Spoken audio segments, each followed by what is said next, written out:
Peace be to you. A man of the theater came to see me a few years ago. And his reason was this. He said that one night after a show he was talking to a number of theatrical people backstage. And they said to him, "You are a Catholic, aren't you?" He said, "I used to be." But he said, "I've done considerable reading in comparative religion, psychology, psychiatry, and metaphysics, and I had to give it up. Nobody could answer my questions." Someone said, "Why don't you go to Bishop Sheen, have him answer your questions?" So he said, "Here I am. And I have a number of questions I would like to put to you." And I said to him, "Now, before you ask a single question, you go back to the hotel where you were living, get rid of that chorus girl you're living with, and then come back and ask the questions." And he threw up his hands and laughed, and he said, "Oh, certainly. I'm trying to fool you just like I fooled myself." That's the reason. I saw him not very long ago, and I said, "Well, you are still off the track, aren't you?" He said, "Yes, but I have not thrown away the map." Now, here was a perfect example of someone covering up conscience. And it is of conscience that we would speak. For conscience carries on with us a kind of an unbearable repartee. We are very different from the rest of creatures, regardless of how much we insist on similarities. What makes us different is that we can reflect, turn back upon ourselves. No stone can ever turn a part of itself on another part of itself. No page of a book can so completely be absorbed in another page of the book that it understands that page. But we humans, we have the power of looking at ourselves in a kind of a mirror. We can be pleased with ourselves. We can be angry with ourselves. And so it is possible for us to have tensions of all kinds which do not happen to animals. You will never in your life see a rooster with an Oedipus complex. You will never see a pig with an Oedipus complex. No animal ever has a complex. Scientists have induced ulcers, indeed in some animals, but they were introduced by humans. The animal left to itself, however, never feels this tension. We do. We feel a tension between what we are and what we ought to be. Between the ideal and the fact. We are somewhat like a mountain climber. We see the peak way up at the top to which we're climbing and which we hope to attain. And down below, we see the abyss into which at any time we might fall. Now, why is it that conscience does trouble us this particular way when it does not trouble the rest of creatures? Why is it we try to escape it? Think of how many abnormal ways there are of avoiding it. Sleeping tablets, alcoholism. These are just a few of the ways of avoiding this unbearable repartee. Then have you ever noticed how pessimistic some people become? They are always expecting rain on the day of the picnic. Everything is going to turn out to be a catastrophe. They know it. Why do they take this attitude? Because in their own heart and soul, they know very well that the way they are living and violating their conscience deserves some kind of an unfavorable judgment. And so they bring back that judgment upon themselves and are always awaiting the electric chair. Their judgments are influenced by this pessimistic attitude. Another psychological manifestation of avoidance of conscience is hypercriticism. The neighbor is always wrong. And have you ever noticed the letters that are sent to the newspapers? They begin with, "The trouble with my husband is this. I cannot stand my wife because my son is stubborn." And then in the ordinary affairs of life, the poor neighbor never can do anything good. Why this hypercritical attitude? Abraham Lincoln once gave the right answer to it. He was going into a hospital in Alexandria during the Civil War, and at a time when presidents were not well known because Brady had not circulated all of his photographs. And as he went into the hospital, some young man running out bumped into Lincoln, sent him sprawling on the floor, and shouted at Lincoln, "Get out of the way, you big, long, lean, lanky stiff." And Lincoln looked up at him and said, "Young man, what's troubling you on the inside?" And so with hypercriticism. We are so conscious of a real sense of justice that if we do not right ourselves, we have to be righting everybody else. For example, you cannot go into a room where there are a series of pictures and one of them is 2 inches awry without straightening out that picture. You want everything in order. We want everything in order except ourselves. Then there are more serious escapes from this unbearable repartee. And in order to let you know that human nature has always acted in the same way, let us go back to Shakespeare. In his great tragedy, Macbeth,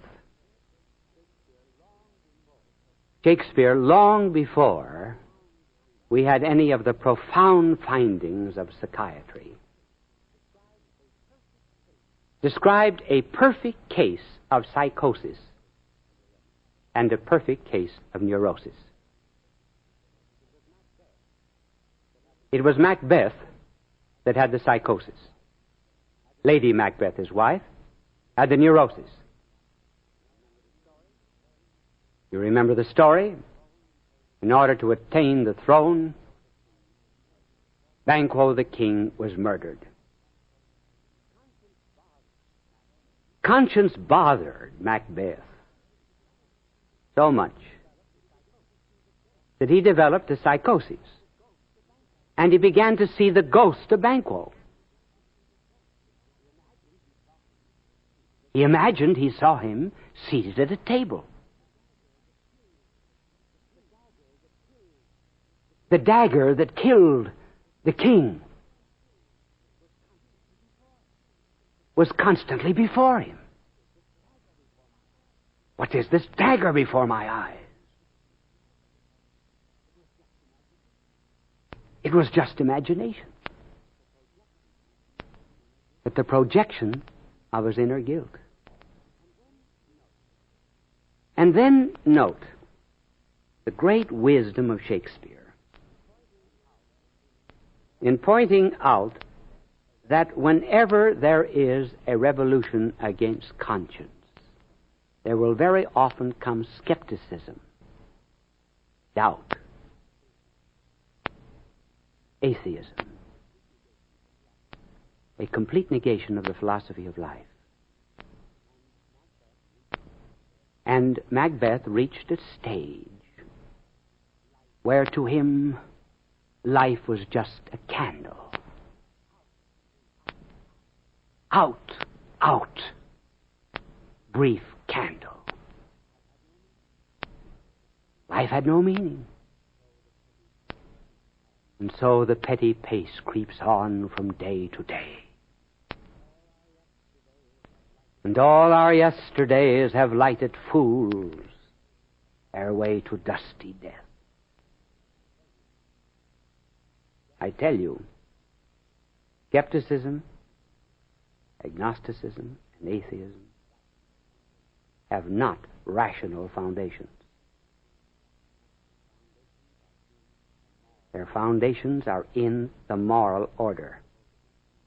First, there was a revolt against conscience. Then look at Lady Macbeth. Her guilt manifested itself in a neurosis. And the maid said of Lady Macbeth that she washed her hands every quarter of an hour.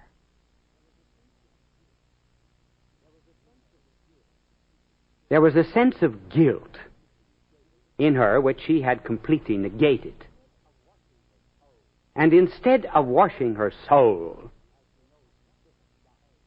as she knows she should have done, she projected it to her hands. And her hands were always smeared with blood, it seemed.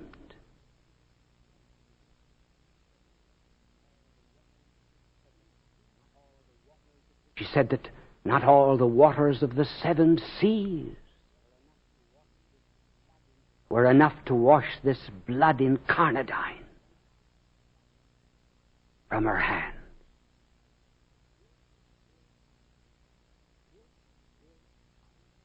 Guilt will out. And one can see it when one knows souls well, so very easily. I was once instructing a young woman, and she had finished on tape and on records, not these, but others which I had made before. She had finished about 15 hours. And after the first instruction on confession, she said to my secretary, "I'm finished. No more lessons. I do not want to hear anything about the Catholic Church from now on." My secretary phoned me, and I said, "Ask her to finish the other 3 on the subject of confession, and then I will see her." I saw her at the end of the 3, and she was in a veritable crisis. She was screaming, shrieking, "Let me out of here! Let me out of here! I never want to hear anything again about the church after hearing this talk on confession." Well, it took about 5 minutes to calm her down, and I said, "Listen, my good girl, there is absolutely no proportion between what you have heard and the way you are acting. So there has to be something else.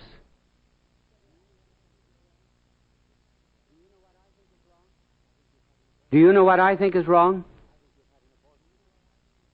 I think you've had an abortion. He said, yes.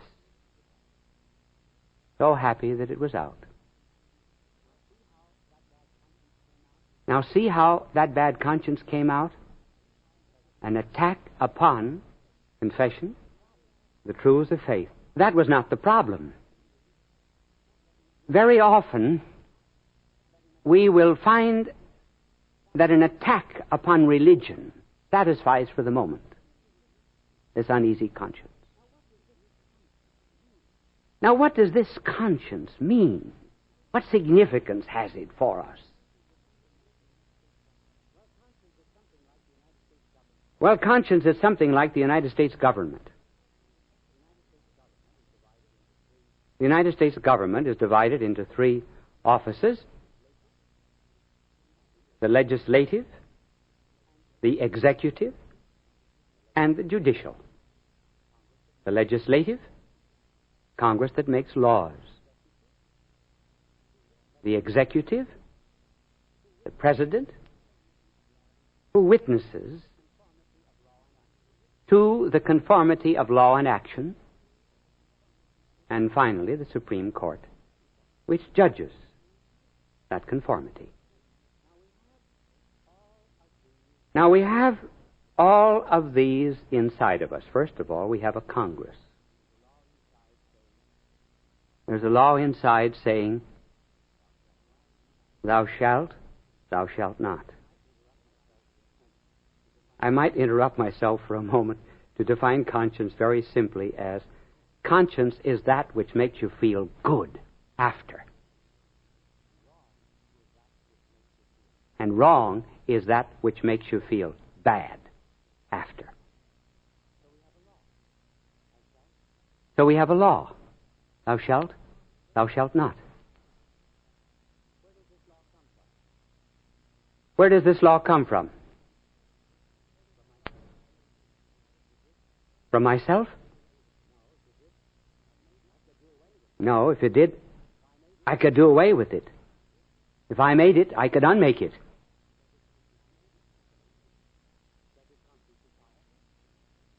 Does it come from society? It does not. Because sometimes conscience praises me when society condemns me. And sometimes conscience will condemn me when society praises me.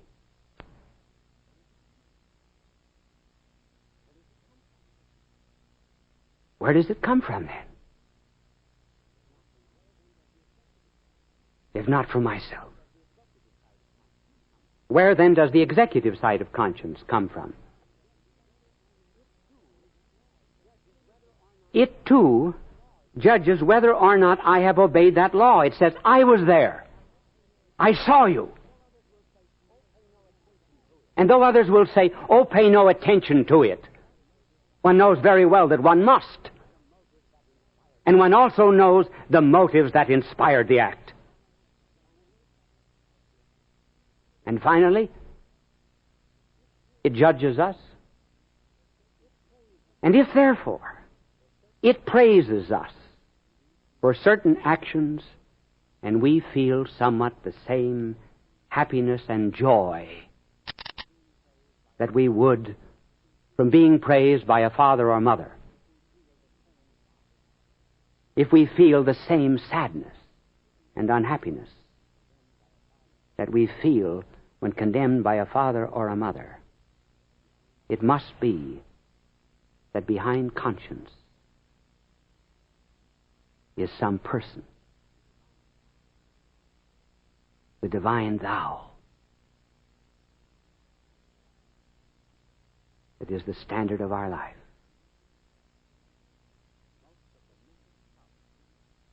Most of the mental problems from which people suffer today is due to a mental revolt against this law which is written in their own hearts. And how often, just as soon as people return again to conscience, peace comes back. Happiness. Life is very, very different.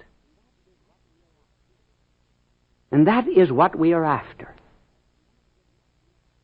Peace of soul. Therefore, this unbearable repartee is only one side of conscience. It is the conscience that tells us when we do wrong, so that we feel on the inside as if we've broken a bone. The bone pains, because the bone is not where it ought to be. Our conscience troubles us, because the conscience is not where it ought to be. And thanks to this power of self-reflection that we have, we can see ourselves, and particularly at night. As the poet put it, every atheist is afraid in the dark. And it's a gentle voice saying, you are unhappy. This is not the way. Your freedom is never destroyed. But you feel the sweet summons. And you ask, well, why is it not stronger? It's strong enough if we would listen. And God respects our freedom that He gave us. You perhaps may have seen a painting of Holman Hunt. It is a picture of our blessed Lord standing at an ivy-covered door, a lantern in His hand, and knocking. Holman Hunt was very much criticized for that painting. And the critics said there was no latch on the outside of the door.